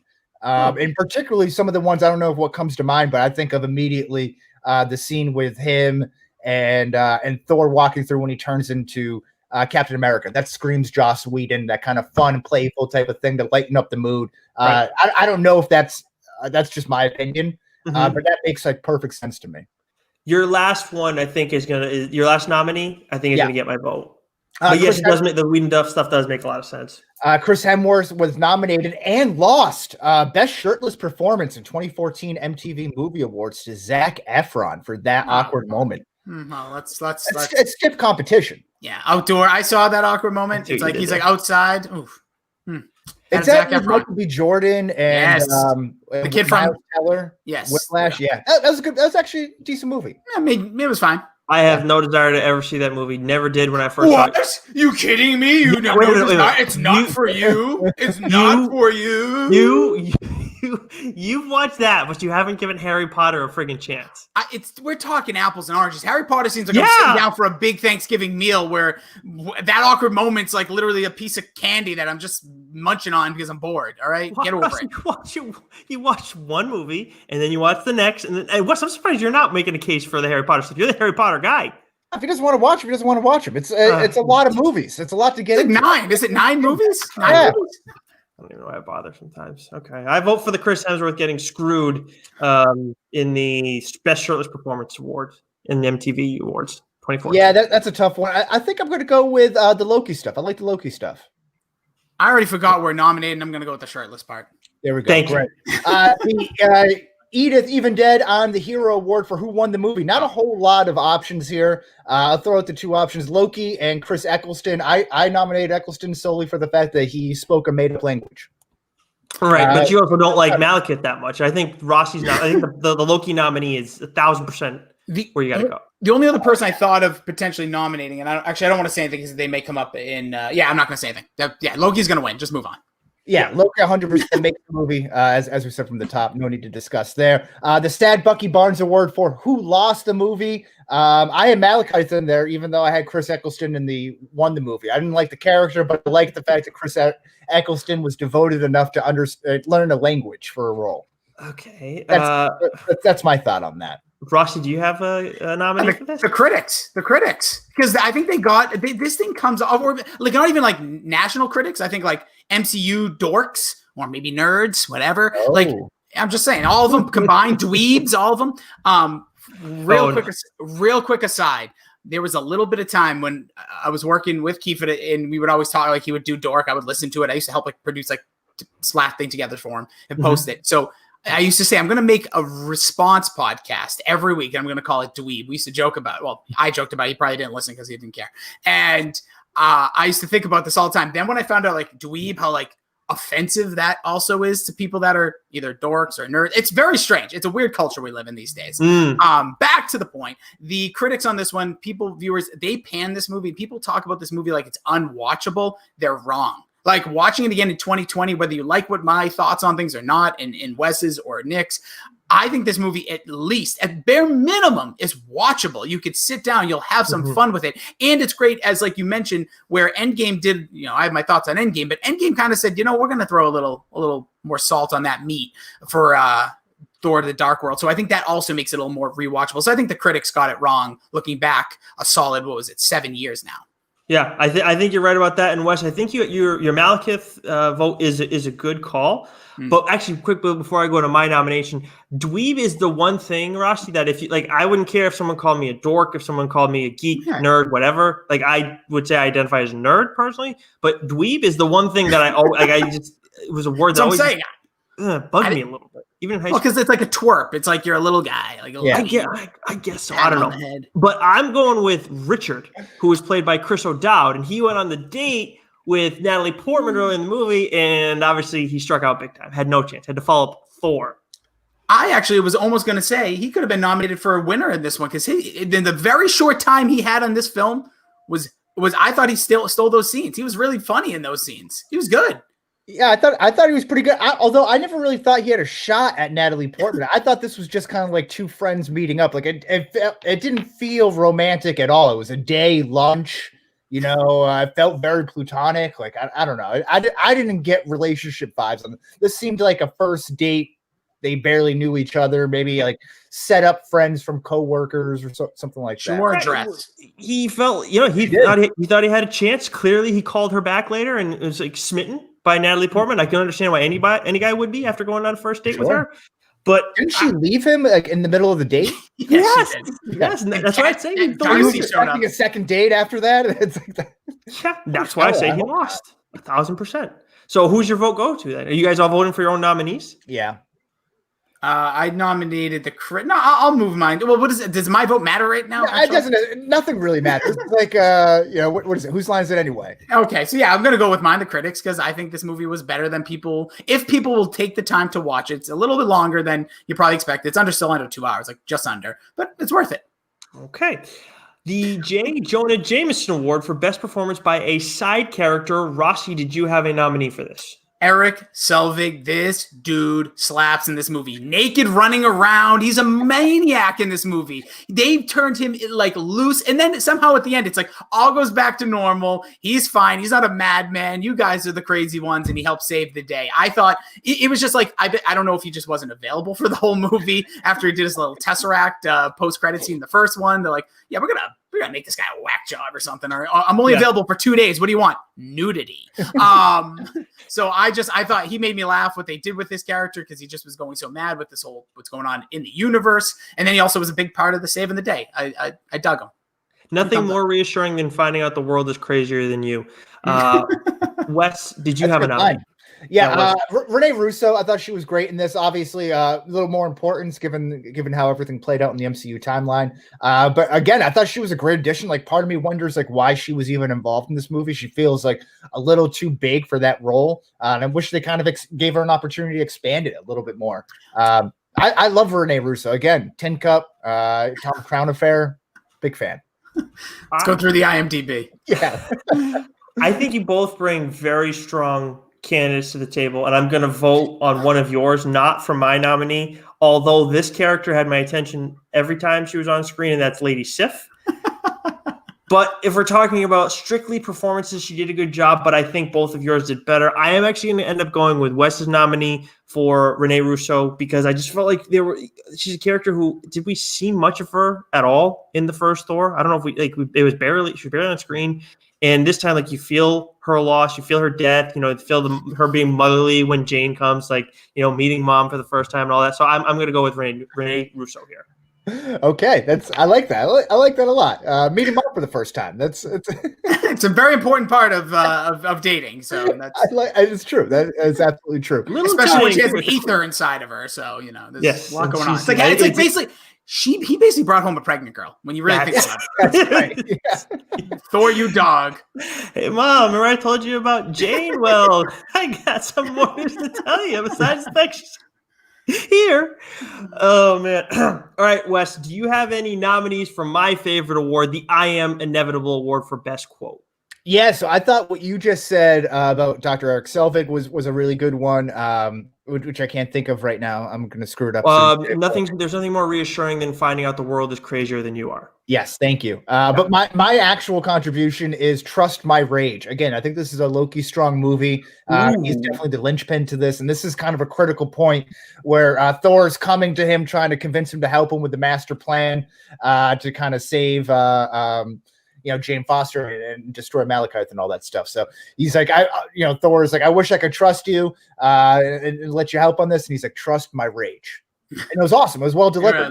Because he had just given up the fact, like the illusion that everything was fine in his cell. And he was like hair down, ripping everything apart in his cell. Everything was broken. Mm-hmm. And it's that kind of memorable scene where he's like, scratching it's got scratches on the padded walls and he's kind of sitting there. And he looks all kind of deranged and everything. I think that's like a scene that really sticks out to me from this movie. But Trust My Rage, 3 words, simple, to the point, makes a punch. That is a really good call. That did really stick with me even on the rewatch. Rossi, do you have a nominee? Yeah, why don't you guys get a little closer to your cameras? Why? It's when Jane smacks Loki right in the face, right after the scene you're talking about, and goes, "That was for New York." I love that scene because that's so bad. It's so her. No, it's great. It's great because this movie takes place in Thor's timeline right after the entire world or Earth is like, what the bleep just happened? And all of a sudden we're just like, Thor's just like swinging his hammer around, no big deal. Like, that nothing happened. He doesn't care about Earth. The one character that brought back like, hey, where were we right before this? Oh, that's right. Loki just unleashed literally aliens to destroy New York, destroy the planet. She gives at least a little callback.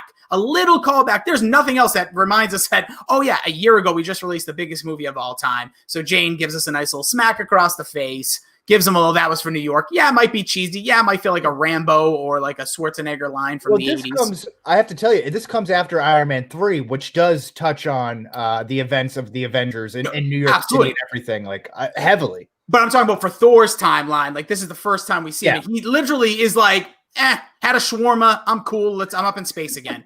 Like, he could care less. Like, Earth is not important. I agree with you, because there was a point where I was like, all right, like, I'm trying to figure out where Loki falls in this. And like, I'm trying to like reacquaint myself with reintroduce myself to like the timeline and everything. I agree. I like the nod to that, but I just hate the actual execution of it. Like, the idea was nice. The execution was awful. Come up with something else. Should have tapped him on the balls like a ball check. I don't know. Like, this was for New York, or just low blow. Maybe just a purple nerf, Flips them, like just knacks on his nuts and just goes, that was for New York. Oh! Who hits someone in the nuts like that, Rossi? Oh, that's how I go. I go down. Down. Okay. Come down on that baby. I feel bad. So you're just going for the nuts. You're going for the Frank. Oh, you gotta get just the tip. You gotta nip the tip. Hit the bottom of the beanbag, and you're good to go. I don't think I've ever nut tapped anybody in my life before, but I've definitely been nut tapped. I don't know the motion clearly. What the fuck? Cup check. Well, you can kind of go like that though. That's like a little thing there, kind of like that's Wes. That's how you do, right? Tap. Like what Rossi's talking about, a swipe. Right. Well, How do you napple? The same thing.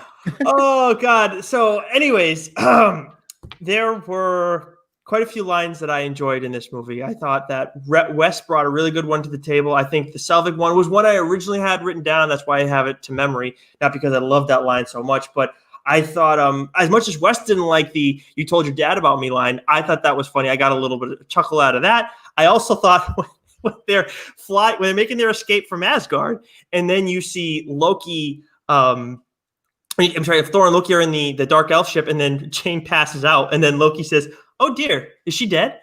To me, it's just so freaking cold. I was like, what a fucking asshole! I love that one. When Thor asks Jane after her phone call with Richard while they're in the Dark World, so who's Richard? I think Thor being insecure over a mortal man. I love that. Then, of course, there's Seabass, who didn't love that. But I'm going to ask Rossi, or no, you know what, Wes, why don't you join me in this little read-along here if you don't mind playing the role of Jane? Do you mind? Okay, sure. So I'm in black here. Is that it? Yes, that is correct. Jane, I don't know where you were or what happened, but I do know this. I know. You do? Do what? What? That interaction was so goddamn awkward. It was so bad, and I was like, What? This is one of your best quotes from the movie. This is. I'm ashamed that I was a part of this. No, I'm not. I'm voting for. I'm probably gonna vote for. I'm probably gonna vote for "Trust My Rage." I thought it was good, not the nut tap. But I, to me, that was such an awkward moment, and usually I don't go for those. But I guess because it's just them two there, I laughed out loud. I was like, what the fuck did you two just say? Did you not have me do it because I said I don't like to read? Is that the problem? No, I think those parts are flying between the two of you right now. It would have got too real, too steamy if you guys read it. My podcast. Pop his shirt off. He would be clamping nipples down, Ross. My tag team partner in the podcast, Fear. I wanted to do that with him. So I got you. It's special. It's very special. It's a personal thing. Yeah. I let you and Rossi have already stepped outside of our relationship too often. If I gotta go do something like that with you, it's gonna. I understand. Gotcha. Oh, okay. I think that wraps it up, and we're not going to be doing a Kardashian segment this week, just because this is particularly long. This one, so we'll be back next week for sure, and we'll also probably add in a little flair with my next guest, with David Letterman, with Kim Kardashian being on there, maybe a little extra Kanye stuff on there. So we'll make it a little extra pack for the next week. Okay. Well, I was worried for a second there. I thought you pissed her off because, as I mentioned before, you're not nice enough to that. No, not before. Woman. You mentioned this every time. This is like your go-to line to set up the segment. Well, it's the truth, and I want her to know that I appreciate her taking the time to talk with us. No, all right. Moving on from that, and more importantly, the reason she's on it because she has to listen to this episode because she's one half of the Official Wives podcast on this episode. So she's like, I don't want to be a part of it. I just want to listen to it and enjoy. That's a good point. Just bringing the sense to the podcast here. Well, that leads us into the quarantine corner. And Wes, I think we should let Rossi start things off. Rossi, what have you been doing? Anything? I mean, I know you're going to go into On Your Mind on PCP, but I'm sure this is technically, before we were in quarantine, this segment was called What's on Your Mind. Oh, was it really? Did we steal this from you? Yeah, probably unknowingly. I mean, it happens. Change your mind, change my mind. This is kind of makes sense. And I think we already changed the title of it because Bill had a guy record a song or said the song was already recorded because that's the way he does stuff. If he has the production behind it, he'll just change something. Like, we used to do this, but I just got somebody to do something, so now it's this. Whatever. I think now it's called like I lost my mind or my mind fell off my ball tap. Anywho. Okay. I still can't get over that you did a ball swipe. Yeah, it's like a credit card, right? You go up to down. Okay. Up to down. It's like how you wipe. Yeah. Well, no, I definitely go down to up. You wipe down? Yeah, no, I'm underneath. You're a reacher. Guy. Yeah. Oh, you must have a clean situation downstairs to be digging deep into the you're going under Loch Ness Monster there. And that's how it works. Yeah, it just works out better that way. Good for you. I think I'm in the minority on that one, though. Yeah, probably are. Like, wait, how do you do your toilet paper? Does the toilet paper come down or is it underneath? I pull down from the top down. Okay. Yeah. Okay, yeah, because those people, I don't get how people do it the other way. It doesn't make any sense when it's like against the wall. Like you have to like then you can't see it. Yeah. Says a lot about a person. Well, I guess that would kind of be my quarantine situation then. My toilet paper is goes front ways. I wipe down. Oh no, I wipe up. This is getting strange.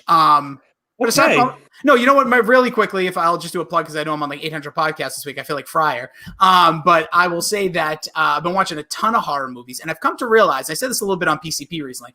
I'm not scared of things that scared me as a kid anymore. I don't know what happened.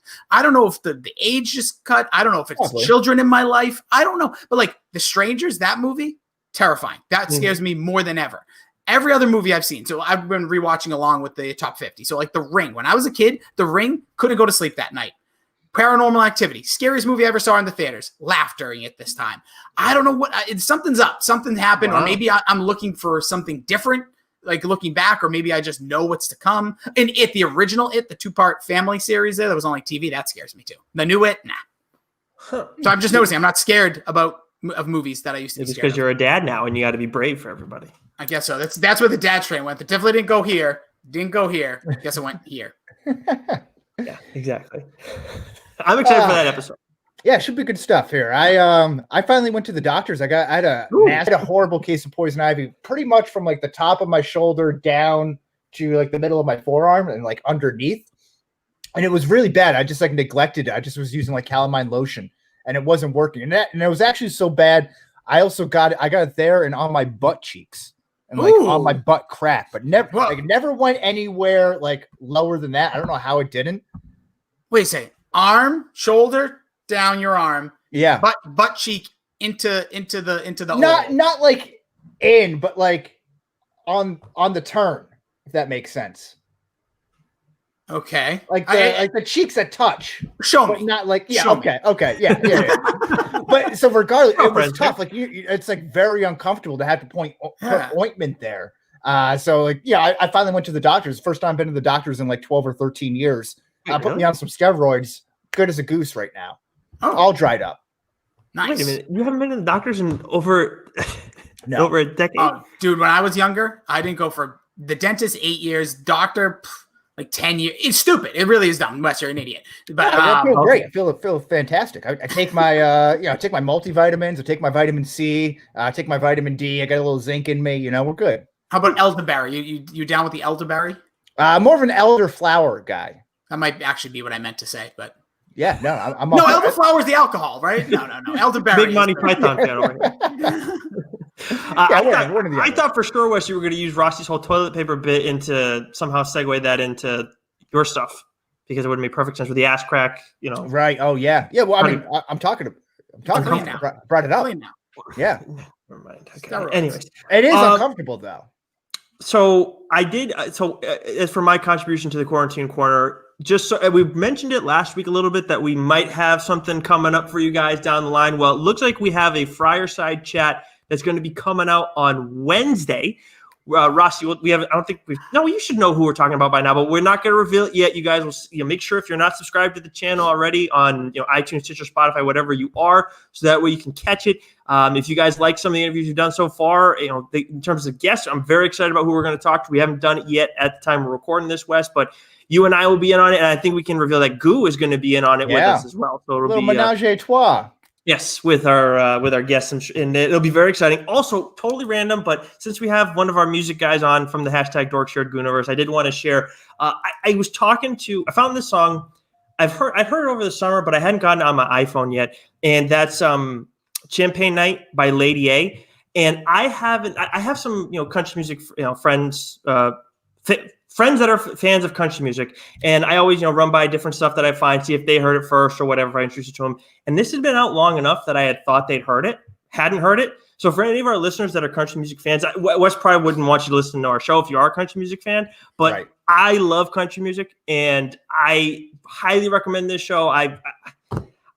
Wes, if you heard this song, I think you would say you'd like it as much as I don't know, actually, because you're so anti sometimes. Is Lady A the same as Lady Antebellum? Yes, that is correct. They had to change the name due to the meaning behind Lady Antebellum. If you with all the what does Lady Antebellum mean? Yeah, Google it. It's not for this podcast. Is it like a Me Too thing? Is that like a? It's like a race. It's a race thing. Yeah, same thing with Dixie Chicks too.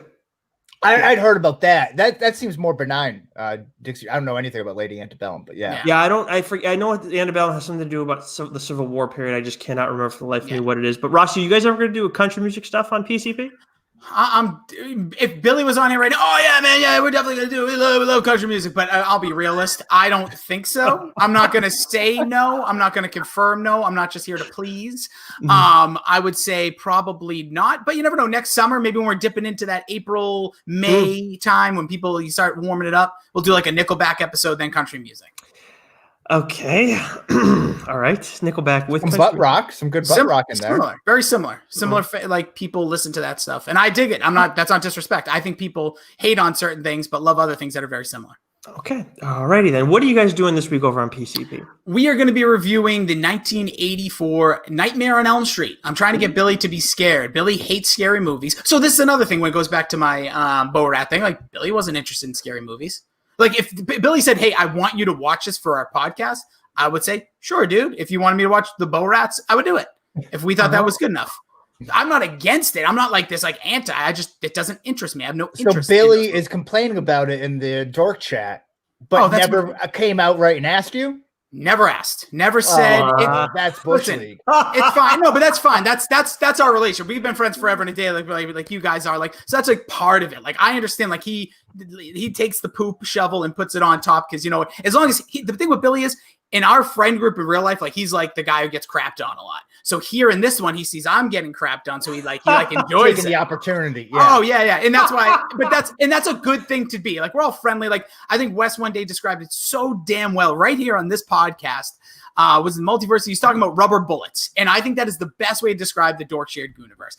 There's a lot of there'd be a lot of. Did I say? I don't even remember that. Wow, it was genius, dude. It was genius. You were saying that we all just shooting with rubber bullets. It was me and Fry were having a beef about God knows what, and that's the way I look at it. When Dork they they crap on me or whatever, the things I say, fine. It's rubber bullets to me. It's all in good fun. It's all about sharing what we all do. And it's expanding our listeners. So hopefully people that are listening here today, check out PCP. Hopefully people that listen to PCP, check out you guys. Same for Dork and Mac and Goo and the streamers as well. Dr. Joe was also part of that 4-letter ACDC or something like that podcast that talks about things. Yeah, comics. Yes. Yeah.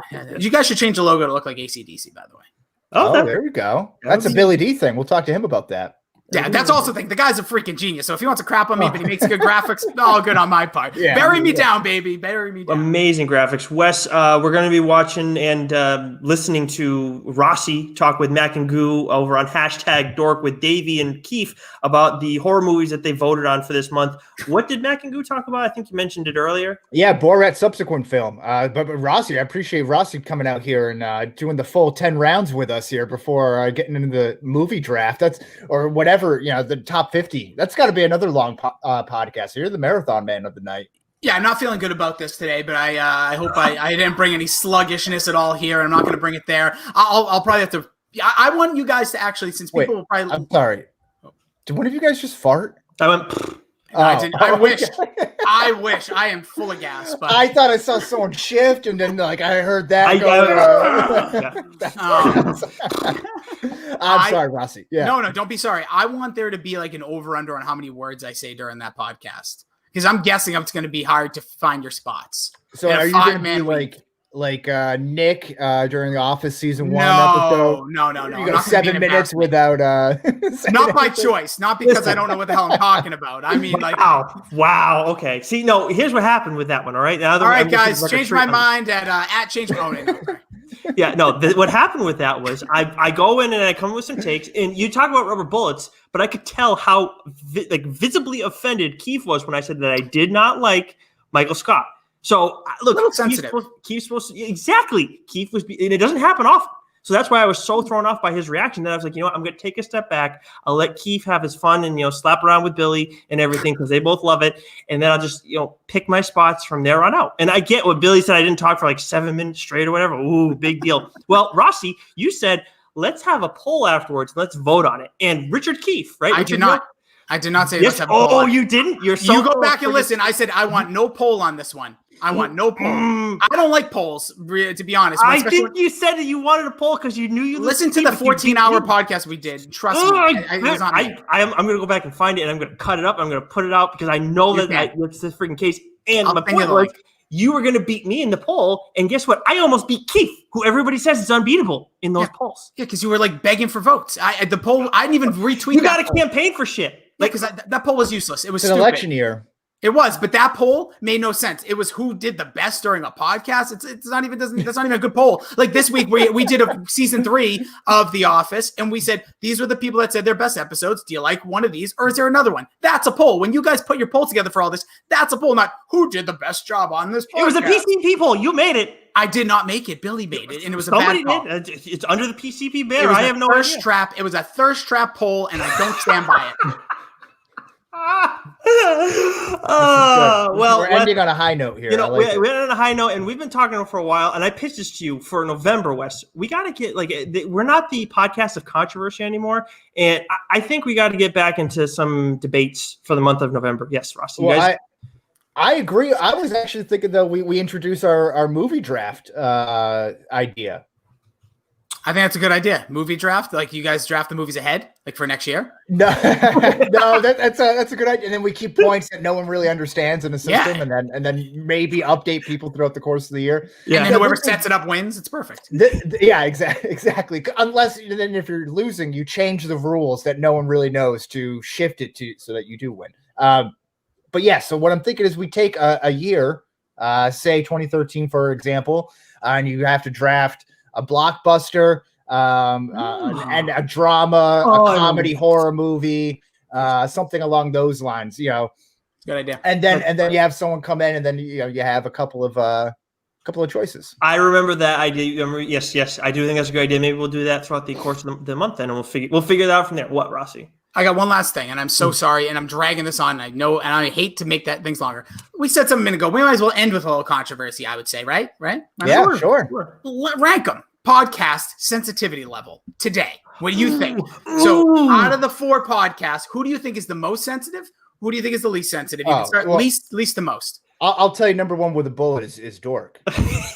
Yes, I'm right Bingo. There. Without question. What happened? Like that it was always Mac and Goo to me, because I think Goo is sneaky sensitive about stuff, which we all are. We all are, right? Yeah. I won't lie. Like I've been sensitive to stuff. Now I think it's just like numb. It's just like it's part of like the thing. Like, and Billy, I feel maybe the same way. You guys don't feel are overly sensitive. You play with it. You like fight back. But I think Dork is turned over to the most sensitive, and it's their universe. Like, dude, you guys can do whatever you want. Yeah. I know. It's Sorry, weird, Joe. because I think the thing is that like the last couple of weeks they've keep bringing up that like how much like they don't interact with people, and it's like right in like the first like 5 minutes of the episodes they do this, and I'm like, you're not helping yourself by complaining that people are like you're not interacting enough. You're not going to get the interaction that you're hoping for at that point by saying, well, you guys suck because you think we suck.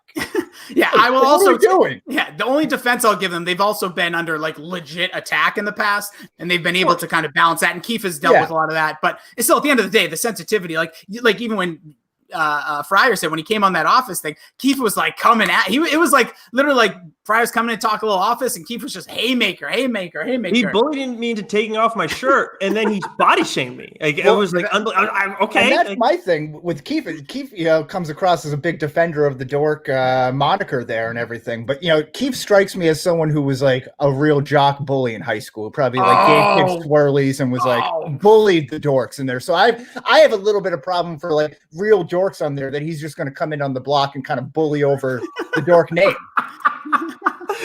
All right, so they're number one. Who's number two? I would say probably, I guess it has to be Mac and Goo by default, because I think that Furloughed Friends, Lucy is not sensitive at all. She's taken a lot of heat over the years. Although Joe getting pissed in the chat does not help TLDR necessarily, but I think Change My Mind in PCP are pretty much on the same level at the bottom, or I guess are more at the top of most or least sensitive. Yeah, I would say like I'm a very sensitive human being, but when it comes here, like I don't bring it into like online. Like I know I'm probably going into an absolute 4-on-1 menage coming up here in just a little bit, but I think like Billy as well, like he's super sensitive dude. Like he can't say certain things, but now he's like losing that. It's like, oh yeah, because you lose it, I think, when you're on doing audio platform or video platform, often you start to be like play into your deficiencies or the things that have happened to you, and that makes it better and you're more relatable. And I think we've all done that well, and other people sometimes maybe take themselves a little too seriously. Not those guys, just in general. Yeah, no, I agree. And I think the other three are kind of interchangeable. I would say like, depending on your point of view, some people may think I'm Nick and I are too sensitive, or you and Billy are too sensitive and stuff like that. So it's all but I think we can all agree that dork is number one. I think that's like the consensus.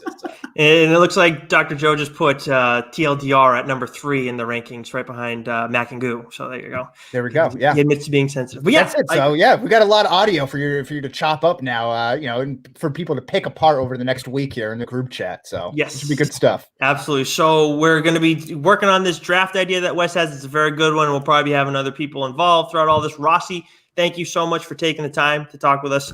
Thank you guys. Wes, until next time. Yeah, same bad time, same bad place.